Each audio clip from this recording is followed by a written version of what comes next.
everybody, welcome back to Tina D. Today we're going to be reading a book called Miss Spider's Tea Party by David Kirk.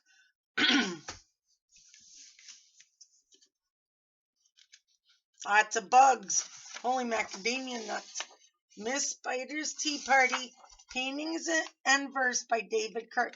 I'll let you know right now, this is a poem. One lonely spider sipped her tea while gazing at the sky. She watched the insects on the leaves and many flying by. If I had friends like these, she sighed, who'd stay a while with me, I'd sit them down on silken chairs and serve them cakes and teas.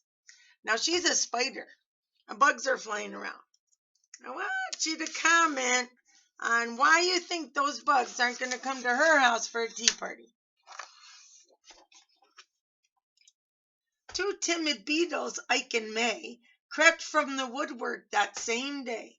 But when Miss Spider begged, "Please stay," they shrieked, "Oh no!" and dashed away.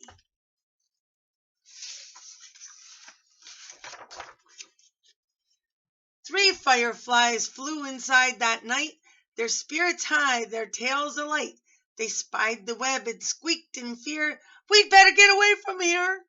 We'd better get away from here." The little trio did not feel they'd care to be a spider's meal. What do spiders eat? Bugs. That's why nobody wants to go to the tea party.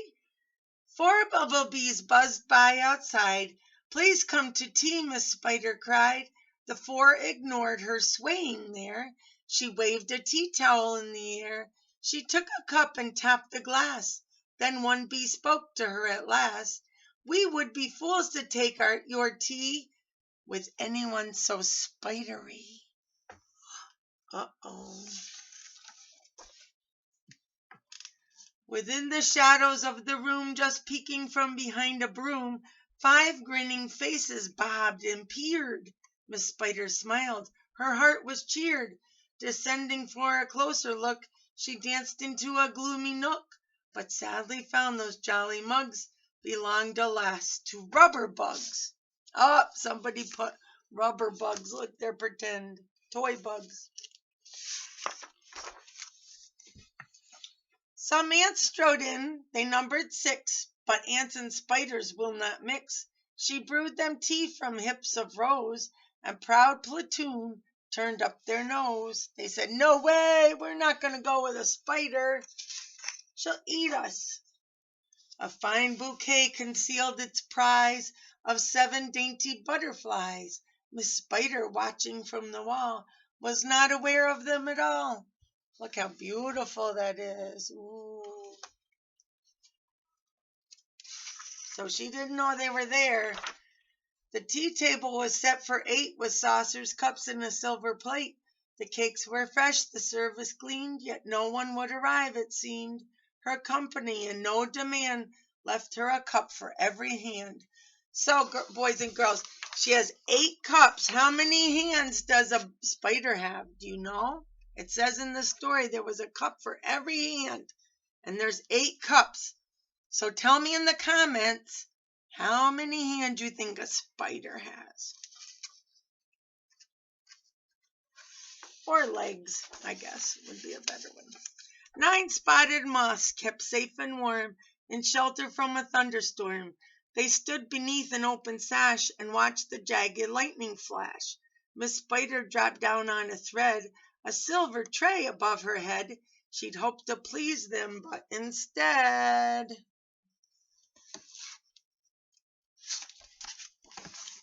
they flew away in mortal dread. Mortal means like they were afraid she was going to eat them up. Mortal means you might die. If somebody eats you up, I guess you would die, right? If you were a bug, anyway.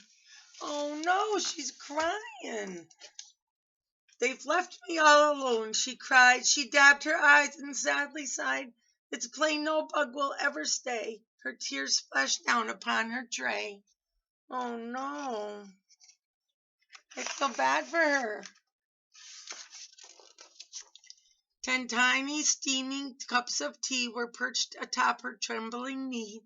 She sipped and sobbed and heard a cough.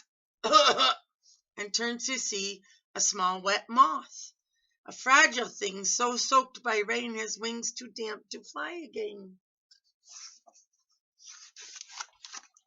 She smiled and took a checkered cloth to cloak the frail and thankful moth. They talked and snacked on tea and pie until his tiny wings were dry. Then, lifting him with tender care, she tossed him gently in the air. Look, she's helping him fly. She helped him get dry, and she's helping him fly now. And maybe she doesn't need bugs. The moth told Ike, then Ike told May, who went from bug to say, there is no reason for alarm, she's never meant us any harm. So later on that afternoon, assembled in the dining room, 11 insects came to tea to share Miss Spider's courtesy. Oh, they all realized she wasn't going to hurt them, so they came to her tea party. Isn't that so nice? Look at her face now. She looks happy.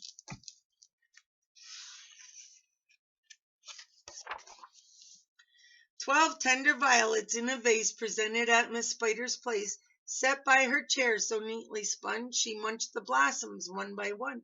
Her friends were glad to watch her feast upon the floral centerpiece. It was a great relief to see she ate just flowers and drank just tea. Miss Spider's reputation grew. Before too long her hostess knew each bug who crawled or hopped or flew, and all their lovely children too. So this spider only eats flowers and drinks tea. That's a pretend spider.